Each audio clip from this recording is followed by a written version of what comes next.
भाईरो ही मुझो प्यालो शहर आ मां अवां जे आडो हिकड़ो खुलियल किताब आया मुझी का भी हैसियत तवां खां लिखल ना है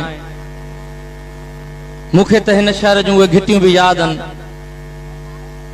मां त हिन पंहिंजे ॻोठ जे चाचे नबन कुरैशीअ खे भी कोन विसारियो आहे जंहिंखे असां नंढा हूंदा हुआसीं चेड़ाईंदा हुआसीं।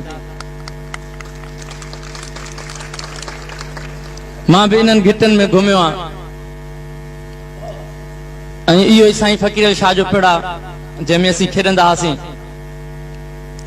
त मुंहिंजा भाइरो मुंहिंजे चवण जो मक़सदु हीअ आहे त हीअ धरती अमर आहे जंहिंखे असां ॻायूं था। मुंहिंजी पंहिंजी हैसियत काई बि न आहे।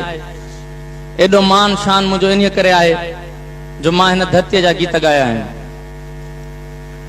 मूंखे यादि आहे जीअं अॼु ही गुलड़नि जहिड़ा नंढड़ा ॿारड़ा वेठा आहिनि, को वक़्तु अहिड़ो हूंदो जो आउं बि ईअं वेठो हूंदुसि ऐं उस्ताद मंज़ूर अली ॻाईंदो हो, पर मूंखे इहा ख़बर कोन हुई त सुभाणे मां बि कोई एॾो फनकार थींदुसि। त मुंहिंजा भाइरो हिकिड़ो अर्ज़ु आहे त जेके बि हिते वेठल दोस्त आहियो, सुभाणे तव्हां मां वॾा इंजीनियर थींदा, सुभाणे के डॉक्टर थींदा। पंहिंजी महिनत कजो ऐं पंहिंजे महिनत सां मञराइजो। मुखालफ़तूं त थींदियूं रहंदियूं आहिनि पर पंहिंजे महिनत सां हर कंहिंखे मञाइजो। ऐं आउं हिकिड़ो अर्ज़ु कंदुसि त कामयाब उहो माण्हू आहे जंहिंजा सुठा दोस्त आहिनि, त सुठा दोस्त रखजो। ऐं आख़िर में मां ही कॉल चई अवां खां माफ़ी वठंदुसि त काज़ी नज़रुल इस्लाम बंगाल जो हिकिड़ो इनकलाबी शाइर हो, उन जो हिकिड़ो कॉल आहे। उन खां अॻु में हिकु ॿी ॻाल्हि मां तव्हांखे ॿुधायां त कंहिं रिसाले में मूं ॾिठो ॻाल्हि इन ते पई थिए त ॾुख पंहिंजनि जो थींदो आहे, ॿियनि जो न थींदो आहे। हिकिड़ो रिसालो उन में मूं ॾिठो त हिकिड़ो वण ठहियल आहे, वण में ॿ अखियूं आहिनि, वण खे हिकिड़ो इंसान आहे जेको कुहाड़ी खणी कटे थो ऐं उहो वण रोए थो। त इंसान पुछे थो ए वण तूं छो थो रोईं?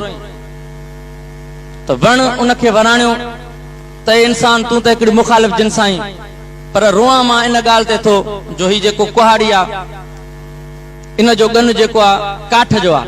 छा लाइ त काठ मुंहिंजो हिसो आहे, काठ खे जॾहिं कोहे थो कपे थो त उन ते मां रोआं थो।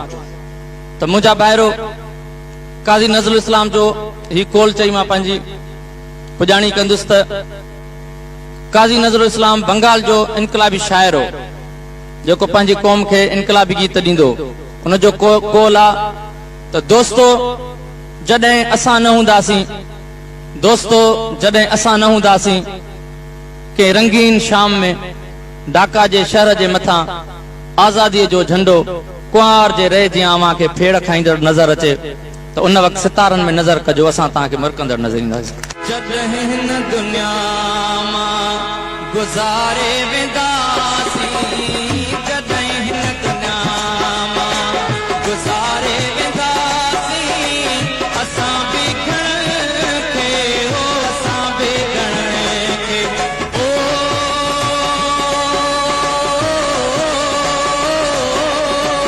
असां बि घणनि खे हो, असां बि घणनि खे रोआरे वेंदासीं, जॾहिं हिन दुनिया मां गुज़ारे वेंदासीं, जॾहिं हिन दुनिया मां गुज़ारे वेंदासीं, असां बि घणनि खे हो, असां बि घणनि खे रोआरे वेंदासीं, जॾहिं हिन दुनिया